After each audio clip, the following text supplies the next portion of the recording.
Muy queridos hijos, la primera lectura de hoy es preciosa, pero quisiera comenzar precisamente con el final. Está tomada del libro del Génesis, capítulo 32, versos del 22 al 32.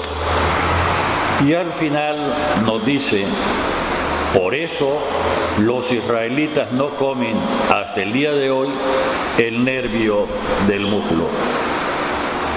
Quien lee el relato al llegar a este punto o se desconcierta o tiene que tener la evidencia que el relato no es como el de los periódicos, no es de alguien que está presente y está haciendo una crónica de lo que ocurre en el tiempo, sino es alguien que escribe bastante tiempo después, y por eso puede decir: por esta causa los israelitas hasta el día de hoy, desde que ocurrió la situación, no sé cuántas generaciones posteriores, no comen el nervio del muslo. Y quisiera recalcarlo así, frente a estas ideas peregrinas de que la Biblia es como los periódicos o como un libro normal de historia. La Biblia es, ante todo y sobre todo, un libro de fe. ¿Qué es historia? Sí es historia, pero es historia de salvación. Por lo tanto, la Biblia es un regalo, ante todo, de Dios a su pueblo, y el pueblo de Dios se llama Iglesia. Y tiene que ser leído, comprendido, interpretado en iglesia, es decir, en comunidad.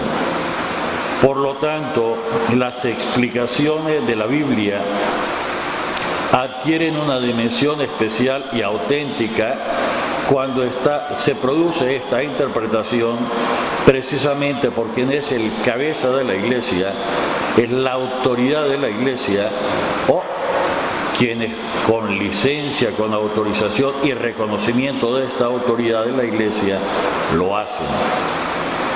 Y no es lo mismo, no es lo mismo. La esperanza peregrina de pensar que el Espíritu Santo va a venir a iluminarme a mí cuando lo hago en particular, que cuando lo hago precisamente en función oficial de la Iglesia como presidente de la Asamblea, autorizado por la cabeza de la Iglesia y siguiendo, cómo no, la forma de interpretarlo a lo largo de toda la historia de la Iglesia, que ha sido reconocida, me voy a repetir, por la autoridad, por la cabeza de la Iglesia, que tiene la función de hacer presente en la tierra a Jesucristo. Que de ellos se dice el propio Jesucristo: a quien ustedes escuchan, a mí me escucha, y a quien ustedes desprecien, a mí me desprecia.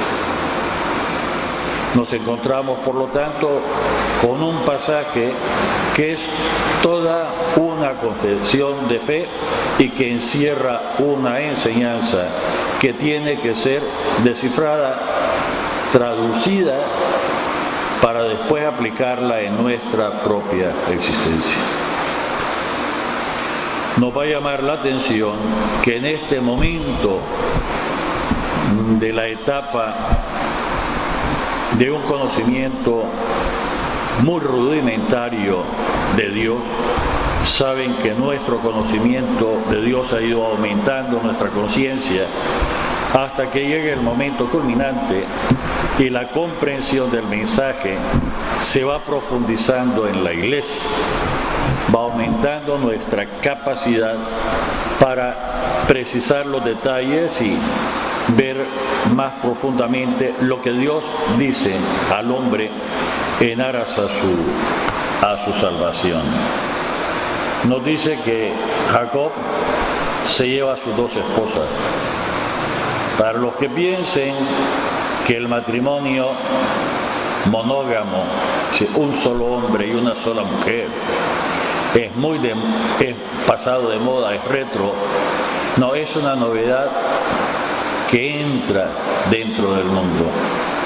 Lo mismo que quienes piensen hoy que el matrimonio homosexual es un avance de la humanidad y que mantener el matrimonio como heterosexual, un solo hombre con una sola mujer, es retrógrado, se engañan. Hay culturas en el pasado de hace miles de años que conocían el matrimonio homosexual, las uniones homosexuales, que quedaron superadas como la poligamia por el avance de la civilización y de la historia de salvación. Dicho con todas las palabras, si no nos come la propaganda y nos engañan, al pervertir nuestra conciencia nos quitan la libertad o por lo menos la disminuyen.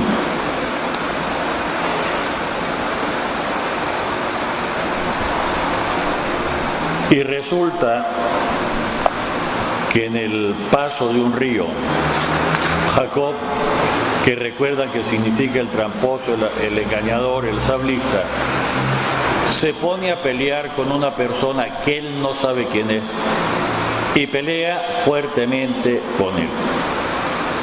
No sabe con quién está peleando, pero pelea y utiliza todas las artimañas de alguien pleitista.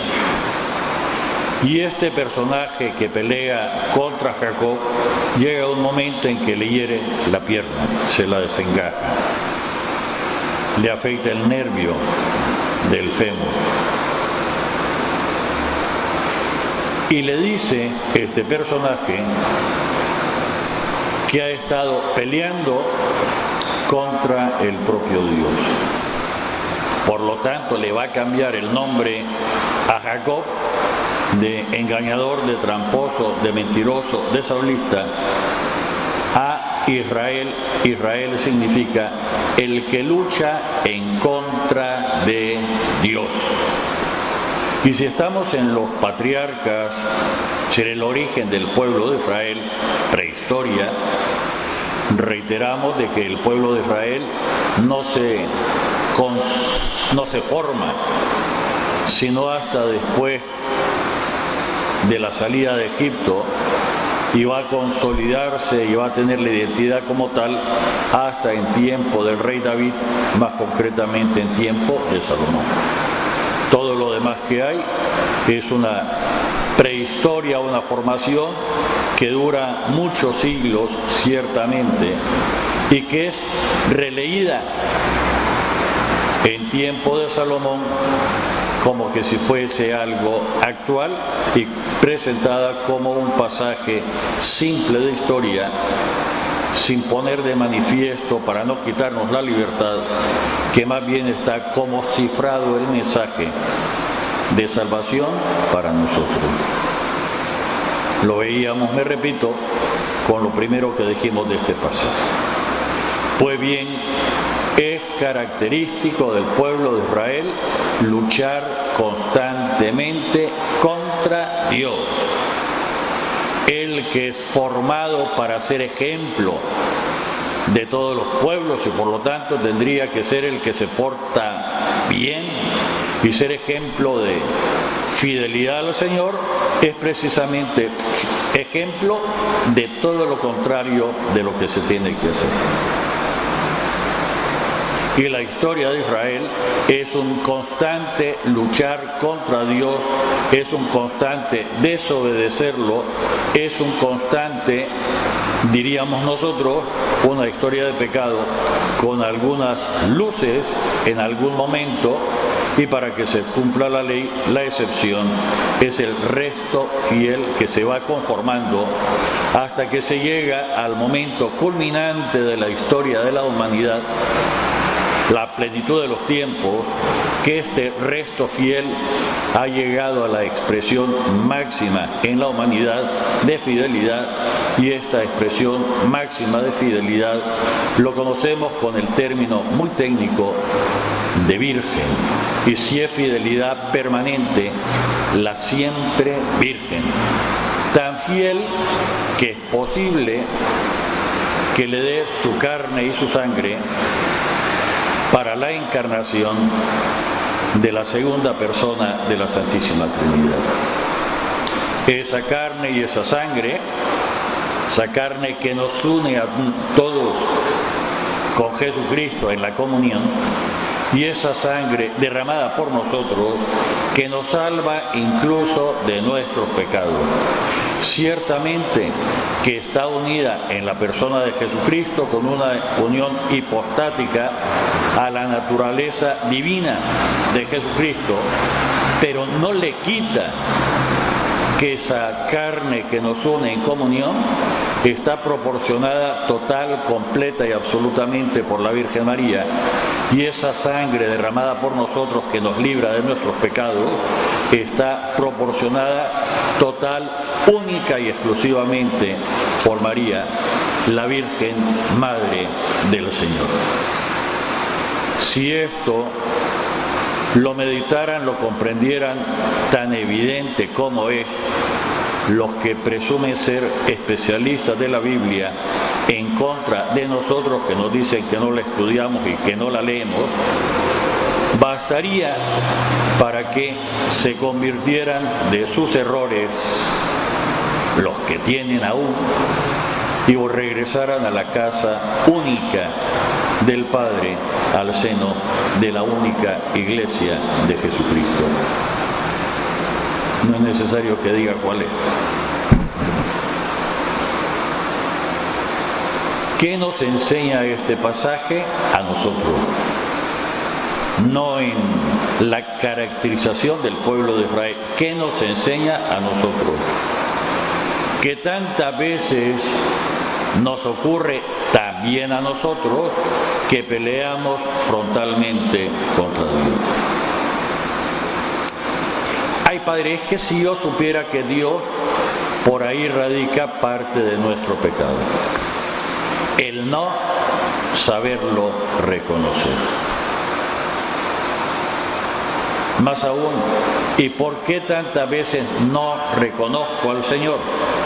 Porque estoy lleno de mis propias ideas, de mis propias concepciones, de mis propios planes, de mi propia imaginación de lo que es Dios y de lo que es la Iglesia. Y si alguien dijera, Padre, ¿y cómo voy a hacer si esto es así? Y la respuesta precisamente la tendríamos con todas las palabras en este año santo de la fe.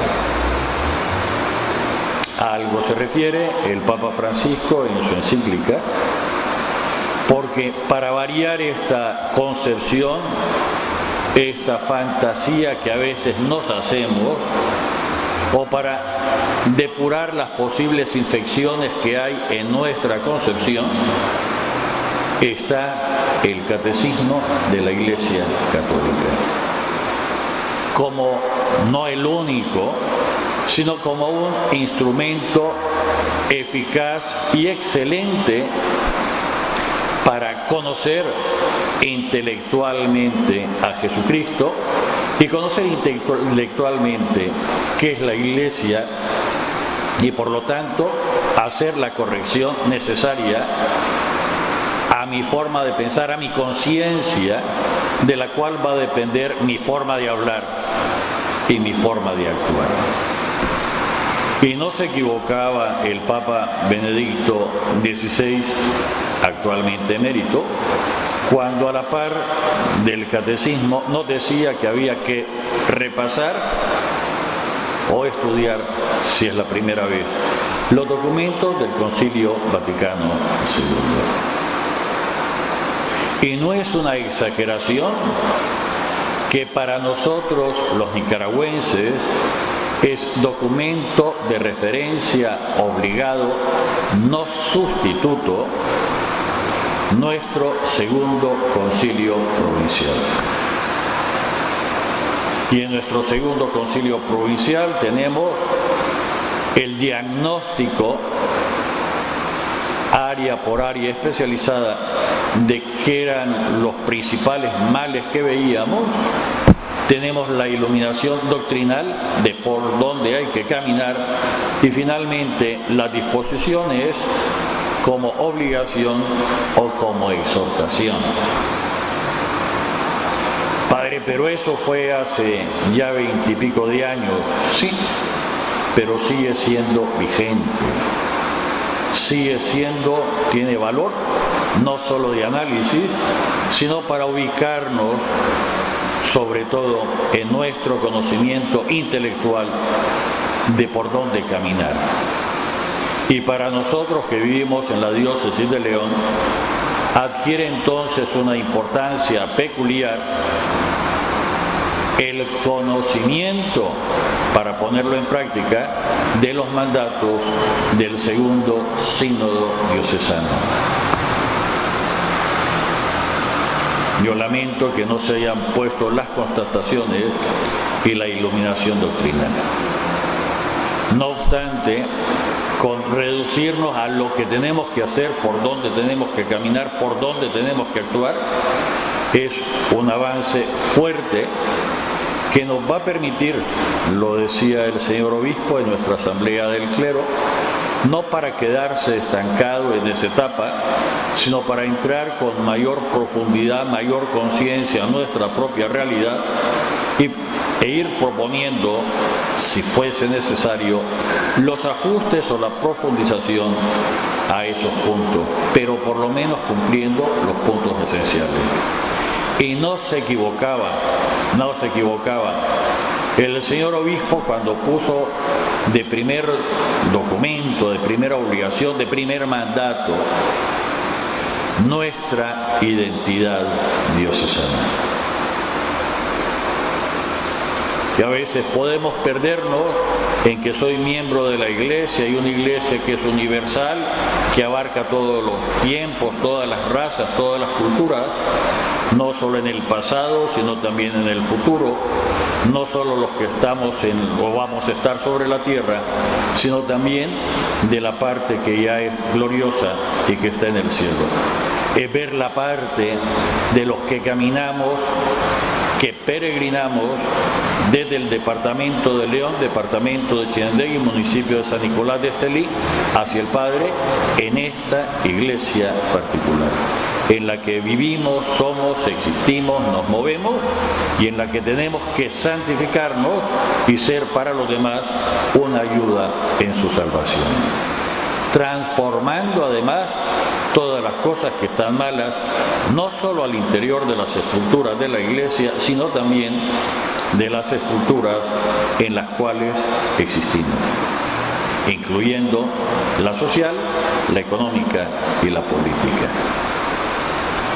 Primera lectura, como que si fuera poco. Luchamos constantemente contra el Señor, por falta de conocimiento de quién es el Señor y por no saberlo reconocer.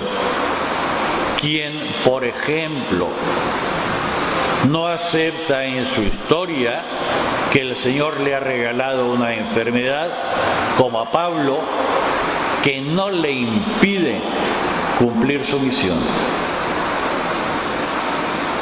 Quien no ha sabido reconocer que lo que considera limitación humana es precisamente para que se vea más grande y más fuerte la presencia del Señor, que es el único bueno y por lo tanto el único que hace todas las cosas bien. Quien, por el contrario, se refugia en alguna situación concreta, engañándose, diciéndose que eso es lo que quiere Dios, la historia que Dios quiere para él, sin reconocer que es el trabajo concreto que recibe del Señor de transformar esa situación para hacerla como Dios manda. Padre, pero eso significa que no reconocemos al Señor. Y me voy a repetir siguiendo esta primera lectura, y por eso estamos continuamente luchando en contra del Señor, luchando en contra de su voluntad, haciéndonos fuertes en contra de Él. cuando lo que tendríamos que hacer es dejarnos guiar por Él. Parece mentira que la primera lectura nos dijese todo esto y aún nos dice más. En el bellísimo Evangelio de hoy, que está tomado de San Mateo, capítulo 9, versos del 32 al 38, nos encontramos una persona que nos dice, posesa por un espíritu que lo mantiene mudo. Y cuando nuestra imaginación lo primero que nos hace decir, qué horror, pobrecita esa persona que está muda, ¿por qué no reconocer que esa mudez hoy es posible que también la tengamos nosotros? Padre, ¿qué está diciendo? El que está mudo no puede, con sus propias palabras, ser un altavoz del Señor. No puede, tiene un impedimento. Nuestra lengua, Santiago y otras partes de la Escritura, nos la dio el Señor para alabarlo, es decir, para reconocer la verdad. No para andar en chismes, menos aún para levantar calumnias, menos para andar enemistando a las personas. Nos la dio precisamente para alabar al Señor y hacer puente para unir por el amor las realidades que están desunidas. Hoy se me antoja preguntar, interrogarme, cuestionar sobre esta misión especialísima de los papás de educar a los hijos. ¿Cuántas veces simplemente hay un lavado de manos peor que el de Pilato y piensan que con mandarlo a una escuela, a una buena escuela, incluso a una escuela católica, ya su misión se ha cumplido? ¿Y quién en la familia nos va a enseñar? No solo corrigiendo nuestros defectos, sino quién nos va a señalar el camino a seguir. ¿Cuál es la voz que voy a escuchar para consolidar el bien que voy realizando, para cuestionarme aquellas cosas que mi conciencia ni me acusa ni no me conforta, y para reprender incluso mi conciencia, para formarla bien cuando estoy cometiendo la maldad que aborrece el Señor? Y que no se engañe el papá, la mamá de familia con decir es que mi hijo ya creció. Mucho menos, como afirman algunos, qué bien, ya salí de este compromiso, ya mi hijo, ya mi hija dio la primera comunión, ya me liberé de compromiso. Si aún estás en el calentamiento inicial.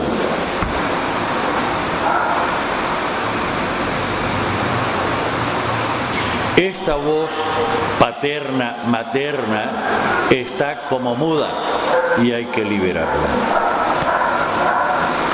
No significa que se convierta en un hostigador del hijo o de la hija, ni mucho menos, ni mucho menos.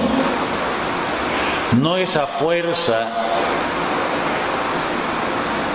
literalmente, de demagogia, de poder de la lengua, en que vamos a criar, educar o manipular a los hijos. El Papa decía muy bien, dice muy bien, no faltaba más, en su encíclica, sobre todo el ejemplo de los padres, que tiene que ser visto por los hijos. De cuando la familia se dedica a actos de piedad, a oración, Padre, pero es que, y si bien es cierto que ante ciertas realidades el Señor nos llama a callar y dejar que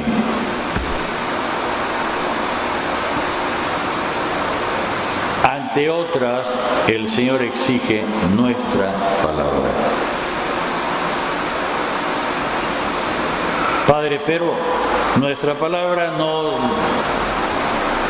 no tiene ni que parecer a un mitin político o a un asusamiento sindical o a dar gritos y decir mentiras. Nuestra palabra es decir la verdad. Y si nosotros, independientemente de la edad que tengamos y la situación en que nos encontremos, siempre nos reconforta y nos hace sentir bien que alguien nos diga que nos aprecia, que nos tiene afecto, que nos tiene cariño, que nos ama. ¿O no es cierto?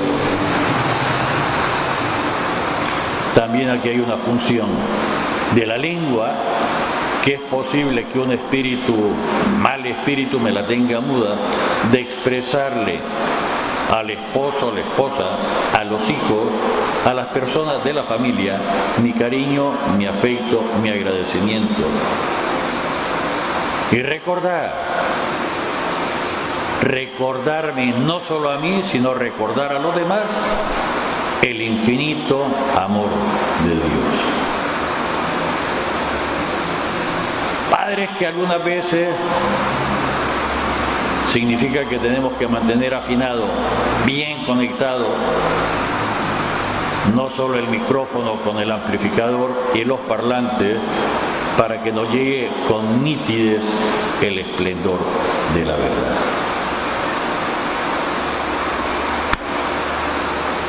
Frente a este hecho, y no nos extrañe, estamos en el Evangelio. Algunos se maravillan y expresan que nunca se había visto nada semejante en Israel. Pero hay otros que dicen, si éste hace estas proezas es porque es un demonio y lo hace con el poder del demonio.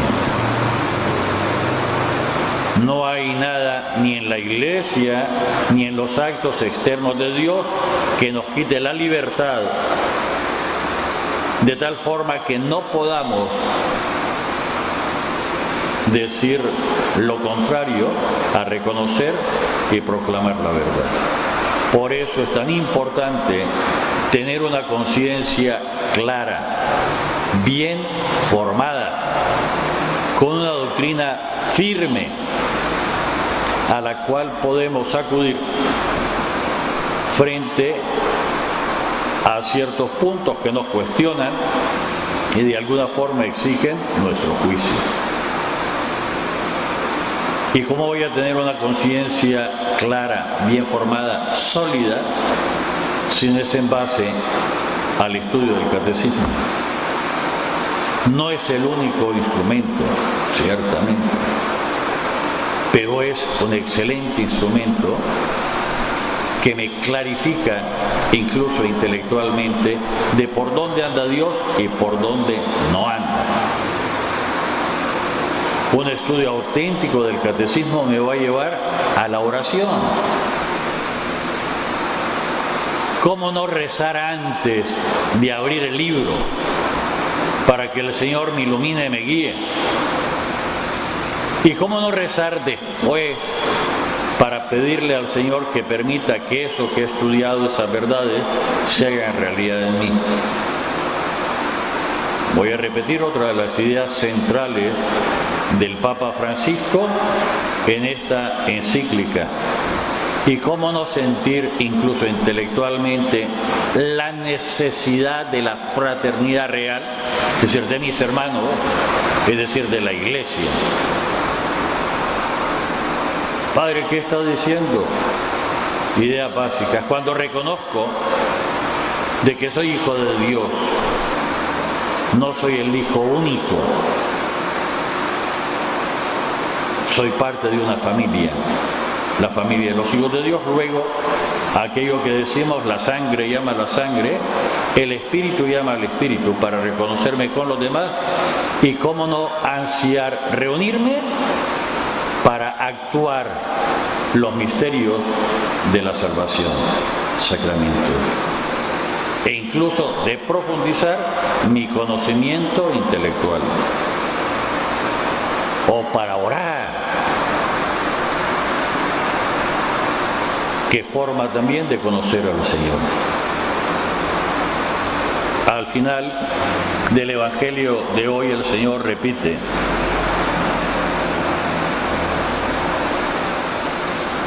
la cosecha es mucho, la cosecha es mucha, y los trabajadores pocos. Rueguen pues, por tanto, al dueño de la mies que envíe trabajadores a sus campos. Y lo dice después de esta reflexión del propio Señor. Al ver a las multitudes, se compadecía de ellas, porque estaban extenuadas y desamparadas como ovejas sin pastor. Padre, ¿esto significa que tenemos que pedir para que haya más curas? Sí, pero no solo para eso. ¿Y para que haya más monjitas y más religiosos? Sí, pero también para pedir que en las familias, papá, mamá de familia, cumplan su misión completa. La educación del hijo, la transmisión de la fe, el mantener la verdad de fe, es decir, los dogmas. Si hay que decirlo en griego para que a alguno le suene, lo decimos en griego. El dogma es una virtud de fe. El indicar, orientar, iluminar cuál es el orden. Si quieren decirlo en griego, digámoslo en griego, la jerarquía. Pero estar en una educación constante de profundizar, extender, clarificar a los que están al lado mío, y vivir en una palabra, la Iglesia. Le vamos a pedir esto al Señor durante esta misa, y nos vamos a hacer transmisores de eso, sin miedo, hablando a las personas con las que convivimos, coexistimos, estamos, no solo en la familia, sino también en el trabajo, en el nombre del Padre, del Hijo y del Espíritu Santo. Amén.